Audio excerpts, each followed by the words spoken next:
welcome to Dr. T's World. This is episode 7 in my Explore Your World series. If you haven't had a moment to watch my previous videos, I recommend you watch them as they will provide context to this video. While you're here, please like and subscribe as I'd love to see you in my next video. In this video, I'm going to be discussing pretty much 3 things about myself growing up. The first is, given everything that I've talked about in my previous videos, was I even able to make any friends in this community growing up? Second, did I even have any dates? Did I have a boyfriend?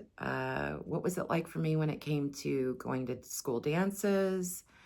So I'm going to be discussing that. And the last, while I'm discussing the first 2 topics, I'm going to be sprinkling in a little bit about the kind of student I was growing up, a little bit about my personality in junior high and high school. And that'll be pretty much what I'll be discussing in this video, which I imagine, depending upon length, will be broken down into several parts. But thanks so much for being here, and it's time to explore your world.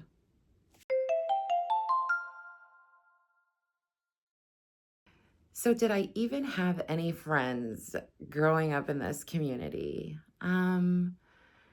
So let's see. Let me start with the elementary school. And I'm going to briefly talk about elementary school, and then I'm going to get into and spend most of my time on junior high and high school. So elementary school, which was located right next door to my junior high, you could just walk next door, and there's my elementary school. And if you haven't yet, I recommend you watch my racial demographics video and my being different video. That will give you some background as to the environment I'm being raised in and what I'm experiencing in terms of being different racially and ethnically. Being biracial versus monoracial being of one race all the way through the family. And so by the time I got into elementary school, if you watch those videos, you'll see that I've already started going through experiences based on my presentation. So I started that elementary school in 3rd grade. Prior to that, I was at a private Christian school. And so I started public school in the 3rd grade. Yes, I was able to make a couple of friends in elementary school. And, but in terms of how I was received in elementary school, the one thing I was for the most part picked on about was my hair. I had this texture of hair when I started public school, but I didn't finish with this texture of hair when I left public school. So I started elementary school wearing my hair naturally, but I was very much teased about my hair. My hair was typically touched, pulled, grabbed, and I remember several students teasing me about wearing a wig, that this isn't my real hair, that I'm wearing a wig, and just trying to pull my hair to yank this wig off, which is their perception of my hair. And so, yeah, I remember that being very uncomfortable. I don't recall anybody else at my elementary school having textured hair the way that I did. And so, yeah, that was pretty much what I was teased about the most in elementary school. I don't recall receiving racial slurs in public school. It would be outside in the community where I would hear that. And as so my elementary school was K through 6th grade, and then junior high was 7th, 8th, and 9th grade. And I remember having my first and only Black teacher in 5th grade. And this was a teacher all of the students hated, really. They always spoke disparagingly about this teacher. And I remember being excited to get this teacher because I would have a Black teacher. And so I was in this teacher's class in 5th grade, and it was probably the best time I had in school, even beyond, even into high school. But I mean, the best time in terms of the kind of teacher that I had. Um, and that would be the last time that I would have, the first and last time that I would have a Black teacher in school. It wasn't until I got into college that I would have other teachers of color. And so leaving elementary school, I would say I had a couple friends here and there from my neighborhood. And then I had 2 friends in school that I would continue on into junior high being friends with. Um, and yeah, so exiting elementary school, I've got a couple of friends in public school. I'm definitely at this stage in my life, my family is active in church. Um, we, I was raised conservative Christian, and so I'm definitely going to church regularly. So I have friends at the church I would be attending. Um, I'm also already in ballet class at this age. I would start taking ballet lessons at age 4, and I would stay in ballet all the way into high school graduation, and then I would dance in college. And so, yeah, I'm already in ballet. So I have not many. I have just a couple of friends in ballet at this time. And yeah, so I have a couple of friends spread out, and that's elementary school. So let me get into junior high. So in junior high, as I spoke about previously, I changed the texture of my hair as a result of being teased in elementary school. So I started chemically straightening my hair. I would chemically straighten my hair all the way into my 30s. And it wasn't until the reason why I went back to my original texture, my mother was diagnosed with uterine cancer when I was in my 30s, and she was advised by her doctors to cut her hair off so that she could prepare for chemo and radiation. And my mom had been growing her hair out for quite many years, and she kept it in a bun every day. So she had been wearing a protective style for years. And she knew that she was going to need to cut her hair. She's a retired nurse, so she's very familiar with doctor recommendations, treatment, and care. And but she certainly was apprehensive to do so. You know, she loved her hair. And I am still dealing with the news of my mom having cancer. I didn't really care about my hair at this stage. So I was like, you know what, Mom, let's just cut our hair together. And that's what we did. And we both cut our hair probably down to an inch long. And this is from both of us having hair past our shoulder length. But for me, it wasn't a big deal. It would have probably been more of a big deal if my mom didn't have cancer. I would have probably had some thoughts about that. But once I found out about that, that's all I could think about. And so we cut our hair, and that was in my 30s, and I've been natural ever since. So there's that story about my hair. Yeah, so in junior high, I'm straightening my hair, and I'm doing so because I'm starting to get identified by teachers and called out in classrooms based on my race and my ethnic presentation. And so in the back of my mind, I just really wanted to like blend in, just sort of be in the background. I didn't really want to stand out. I thought that maybe that could provide some level of protection in school. I don't know. I don't know how much straightening my hair did, but that's what I did. Um, So the two girls that I was able to establish a friendship in elementary school, the two girls I spoke about, those two girls um, ended up growing to four girls and then myself as a fifth. So it would be four white girls and then myself. And I do talk about the race of the schools I went to, and in this video, the friendships that I had, because that's important. Again, my racial demographics video will break down the racial environment that I'm growing up in. But had I had girls in that group that were an ethnic minority, then it definitely would have changed the energy of that group. It would have changed the dynamics of that group.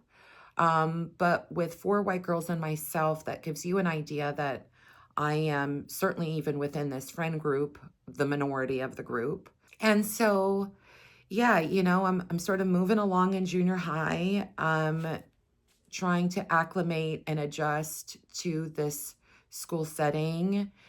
And I can recall that this group of four, I'm going to call them the core group, because the core group I'll be discussing when I get into high school. But I remember the core group, this was between 8th and 9th grade. The core group decided that they didn't want me to be a part of their friend group anymore. And so they removed me from the friend group. They told me that I couldn't be friends with them, and that there were just things about me that they just needed, uh, they just needed to end the friendship. They were uncomfortable being friends with me. And I can recall them talking about the kind of vocabulary that I would use. One of the words that came up that they were irritated with me about using was the word circulate. And they got tired of hearing me just say words like that. And yeah, that I couldn't sit with them at lunch and I couldn't hang out with them anymore. And I needed to just step away. And that conversation was followed up with a note that was given to me by the representative of the group.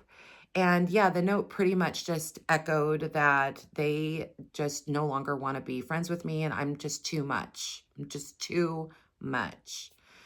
And yeah, that would begin me having to figure out a new friend group or a new friend, and eating lunch by myself. One of the girls in the friend group, she was raised Mormon. Everybody else in the friend group was not Mormon. But out of the four girls, four white girls, she was the one that was Mormon. And we used to walk to school together and walk home together. But because the friend group broke up with me, she no longer wanted to walk to school with me or walk home with me. So I was pretty much on my own. It could be a pretty unfriendly neighborhood sometimes for someone like me. So I was riding my bike to school if I was by myself. And I pretty much had to create, new white girl friendships. And I learned very early on the kinds of characteristics that are needed to make new white girl friendships. And one is you really need to come off non-threatening. Always have like a smile, tell some little jokes, throw out compliments. Come off safe and someone that's not going to make you feel uncomfortable. Don't say uncomfortable words. Don't use certain kinds of vocabulary like circulate. So I had to figure that out early. And I realized after being dumped from core group that the smart thing to do, the survival method, would be to have friends spread out. Don't rely and put everything into one group of friends because they could be fickle and the next day decide they don't want to be your friend. So yeah, that's what I did. And that's something I took with me into high school. Yeah, so that's junior high. Did I have any dates or did I get any phone numbers in junior high? My junior high was 7th, 8th, ninth grade. So we're talking like 12, 13, 14, that age group. And no, nothing was going on in junior high. The closest that I got to interacting with a boy that I liked, I had a crush in junior high, and in PE at my junior high, for PE, which was, mandatory, 7th, 8th, and ninth grade, we had the same units, 7th, 8th, and ninth grade. So one unit in PE in junior high would be swim. We had a swimming unit. Our junior high had a pool. And so, yes, there would be swim. Then that would last a couple weeks. There would be like out on the field learning different types of athletic sports. Then we also had a square dancing unit, and that was every year. There was always the square dancing unit, not line dancing, square dancing. And that would last a couple of weeks. And so when it was whatever hour that was in my schedule for PE, one year I was very, very lucky because my crush had PE the same hour. And so when it was time for the square dancing unit, you line up, girls line up, boys line up, and then you sort of come together in the front, and that's how you pair off. So girl, boy matches up, and then you pair off, and that's going to be a part of your square dancing partner. And I remember seeing my crush in square dancing, and I thought, oh, we have a whole unit of square dancing, so I might get to dance with them a little bit, even though it's like we're doing promenade and different types of square dancing terms. But I remember counting off where he was in the line for the boys, and then I placed myself in the line with the girls. So that way when we went to the front, we would meet up and I could pretend to be surprised. And yeah, I was able to pull that off quite a few times before I guess it no longer started looking like a coincidence. Strange, us meeting here again. And that was the closest that I got in junior high with like interacting with a boy or dancing with a boy, square dancing. That got it done. So by the time I get to high school, core group decides that they are going to let me back in the friendship. Lucky me. Also, I don't know if this is a coincidence, but right around the time I was let back into the friend group, one of the girls, the Mormon girl that I used to walk back and forth to school with, she needed to take a summer school class. This was going into high school. She needed to take a summer school class for, I think, maybe she got a bad grade in a class. I was a very good student. I did not want to get in trouble, and I certainly didn't want to get in trouble with my teachers. I'd already been having a difficult time in junior high with my teachers, so I was a good student. I stayed on top of my studies. I had a feeling that disciplinary measures for me wouldn't be the same for my peers. So, this friend from core group needs to take a summer class. Being I'm going into high school and I'm probably, at a level of really being desperate to just have friends going into high school, the friends that I had made after I was dumped from core group, some of those girls moved away. So I was really reticent to start high school without any sort of group of friends. And so, yeah, if they welcomed me back, I was back in. Friend needed to take a summer class over again. She begged me to take a summer class. I didn't need to take that one, but she begged me to take a class so that she could have someone to go to summer school together. It was at a school we had to drive to. It was at Westwood High, I believe. And so I did. I took a biology class for her. I took a class. I didn't need to take it, but I took it. And that qualified me to take college prep chemistry when I got into high school. And so I'm starting high school. I've got core group for white girls myself. and core group picks up another white girl. So it would be 5 white girls and myself and kind of a sixth white girl and myself.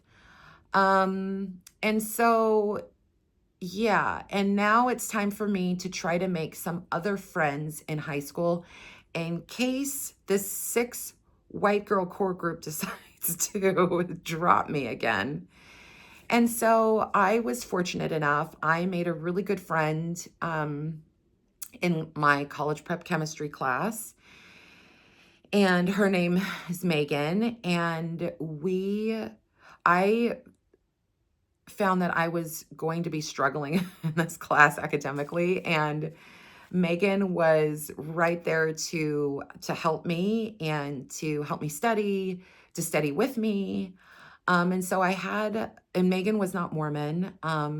So I had a blessed opportunity to go to Megan's house and meet up and study for this chemistry class on several occasions. And man, I remember being at her house, and like I said, her family isn't Mormon, so it was so nice to go into a house and not have to be questioned about my religion, or to not have to be met from her parents with glares, looks of anything, shock, surprise. And so I remember her parents just being very nice, very kind. Megan was very nice, very kind. Megan had an older brother. I had an older brother. And I had other friends with older brothers, and I could experience uncomfortable exchanges from older brothers, typically older brothers that were Mormon.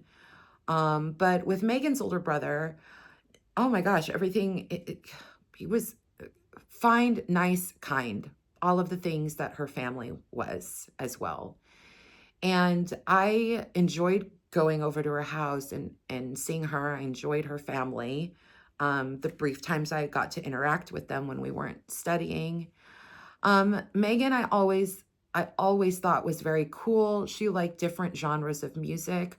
I liked different genres for music. We pretty much grew up in an environment where there was a lot of country music playing, as well as other types of music. But yeah, I grew up, I listened to a lot of reggae music, Jamaican music, dance hall music, as well as, because of ballet, I listened to a lot of classical music. I played piano, more classical music.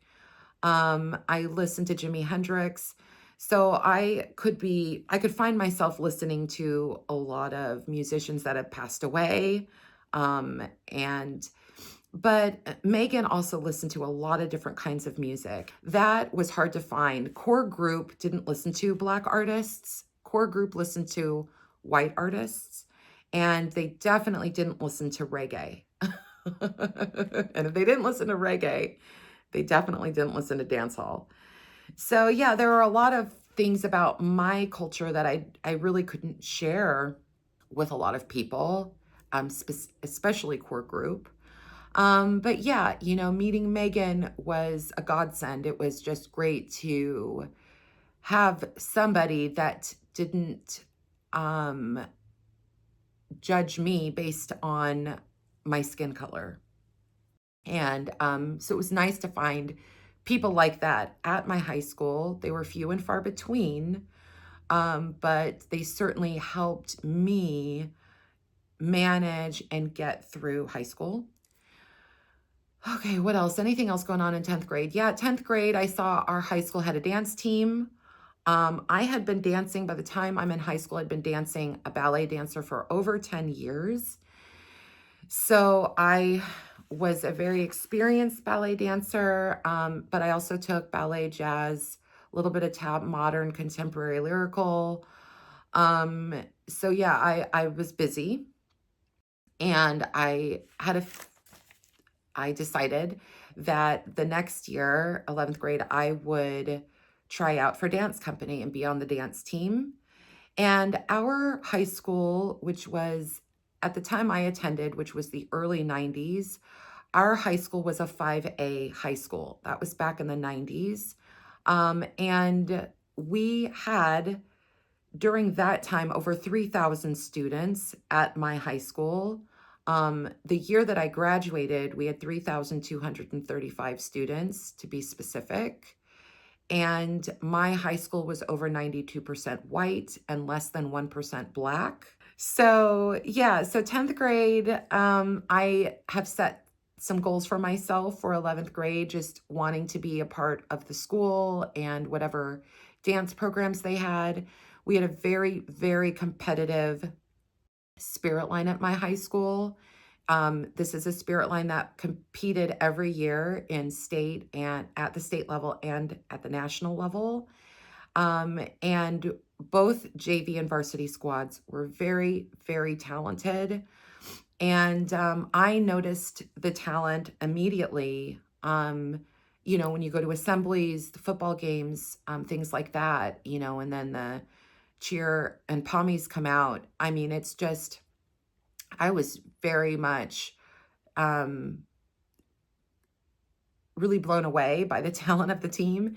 And I thought, gosh, it would be great to be a part of a squad like that. And so, yeah, that was just something else that I had in my mind for maybe the future for myself at this high school. Okay, so let's talk about dating. It's 10th grade. Some of core group are starting to meet boys and are doing a little bit of dating. And so let's talk about myself. How many boys were calling the house? How many dates was I going on? Is there anybody interested in me? Let's talk about dances too. I'll include that in the questions. Did I go to any dances? At my high school, we had definitely 4 minimum. I don't know if we had any more than that. My yearbooks are at my parents' house by my high school in Arizona. So I don't know. I feel like that's where my yearbook should be, is just in East Mesa by the high school. So I don't have them with me. But we had homecoming, Sadie Hawkins, winter formal, and prom for sure. So let's see. How many dances did I get asked to? Yeah, that's going to be a big 0. That's a big 0. So yeah, nothing was happening. Not in 10th grade. Nothing was going on. No interactions. Nobody was interested. Nothing like that is happening. And yeah, and between core group and myself, like they're starting to date a little bit, but none of them are really concerned about me and my experience yet. Yeah, so there was no talk about that. And I was definitely not going to bring up stuff with core group. I'd been kicked out in junior high. I'm not going to bring up anything that's going to make them uncomfortable. And none of them were even concerned anyway. So I sort of got used to not talking about things. And core group just re-emphasized that with me. Okay, so that's 10th grade. Let's get into 11th grade. So 11th grade, I'm trying out for dance company, and I made that. So I was on dance company in 11th grade at my high school. Haven't been kicked out of core group yet. I started 11th grade and I'm still in. I am still, fortunately kind of having my little friends here and there. I have some strong Mormon friendships in my neighborhood. I'm friends with some Mormons that are my age, but I'm also good friends with Mormons that are older than me. And these would be Mormons that I would spend a lot of time with throughout the school year, but even in the summer, when all I have going on is pretty much like dance company, ballet company rehearsals and stuff. Because the ballet company, the studio that I'm dancing with outside of school is pretty much a year-round commitment every year. And so I'm dancing outside of school. I'm also dancing at the dance company at school. And I'm taking music lessons. I've been taking piano for a long time. So I'm busy. In terms of going into 11th grade, I've got core group. I've got Mormon friends in my neighborhood. I've got Christian friends at my church. I've got dance people, dancers with the ballet studio outside of school, and dancers from high school on the dance company. And I'd say that's what helps me get through it. You know, if I'm going through school, because at high school I could be called racial slurs. Junior high, not so much. That was just a lot of teacher exploitation in junior high. But in high school, I could be called racial slurs. I was still having teachers call me out. I was still having teachers threatening me to not speak in class. And so it's other little friends that are sort of helping me get through the day, you know, and when in my How Mormons View Black People video, I talk about in that video how I could be told I'm going to hell from time to time in classrooms. So that's another thing I'm dealing with. So yeah, that's me going into 11th grade. Um, in 11th grade, I had an opportunity. There was a class. I feel like it was called an Ames class, but this was early 90s. So it was definitely years before Arizona had the Ames exam.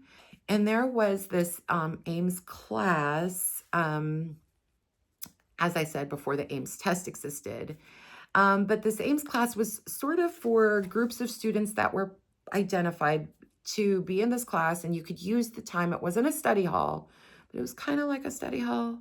You could use the time. You could talk to other people in the class, which is, you know, different than a study hall, but you could talk to other people. You could also use the time to work on schoolwork, projects, things like that. And this is the one class in my entire school career where I had several minorities in the class, ethnic minorities in the class. So there were like 2 other Black students and a couple, maybe 3 or 4 Hispanic students, which for me is a big deal. It is a very, very big deal. So I remember one time in this class, dating was brought up, and most of the minorities that were in this class were seniors. They were older than me. But dating is brought up, and one of the Hispanic students, she asked me the question, "What are you?" And this was the first time I'd been asked the "What are you?" question. I would find that when I got to college, I would be getting the "What are you?" question all the time. And for those of you, certainly for those of you from East Mesa that are unfamiliar, um, the "What are you?" question is typically asked to people of color that have some sort of racial ambiguity to them, or they appear as if they are more than one race. Um, yeah. So I wasn't usually asked that in East Mesa. In East Mesa, white people usually have a difficult time with a delineation amongst the races. Usually it's sort of like a one drop rule. If you're one drop something, then you're all that, then you're only that. That's how East Mesa is, and or was for me for the most part. And in college, I find that people outside of East Mesa, other white people outside of East Mesa, Black people, Hispanic people, have a curiosity and an interest to know what else is going on with someone they suspect might be biracial. So yeah, I would get asked that a lot at college. What are you? What are you? What are you? But I got asked that in high school, and I remember saying, "What do you mean? What am I?" And usually the obvious question is, the answer to that question is like, well, I'm human. She was like, no, no, no, no, no. That's not what I'm talking about. What are you? She's like, I can tell something's going on here. And yeah, so I was like, oh, she's like, what's your race? And I'm like, oh, well, my dad is white, my mom's Jamaican. And everybody, most people in the class were like, wow, they were really like shocked, but in a good way, not like shocked and this isn't a real story and that white men aren't with island women. Like, that doesn't happen. These were believers. These were believers that my parents existed. Can you imagine that? I finally was in a class with believers. And I remember them asking me, and this was the most I talked about my race, like in the way that it wouldn't feel like it was going to be persecutory. And so I remember them saying, oh my gosh, like, well, what kind of guys are you attracted to? Like, what kind of guys do you date? Like, are you into white guys or black guys? And now remember, I'm at a high school that's less than 1% black, and that's less than 1% black people, not less than 1% black guys. That is 1% black people, black girls and guys. So, ooh, good luck for me finding another black guy. But answering the question, I mean, I was like, I'll date like whatever, like whatever. I'm in 11th grade now. I got nothing happening. No one's knocking on that door, whatever. But I knew it was going to be difficult because I don't have much proximity to other black people at my school.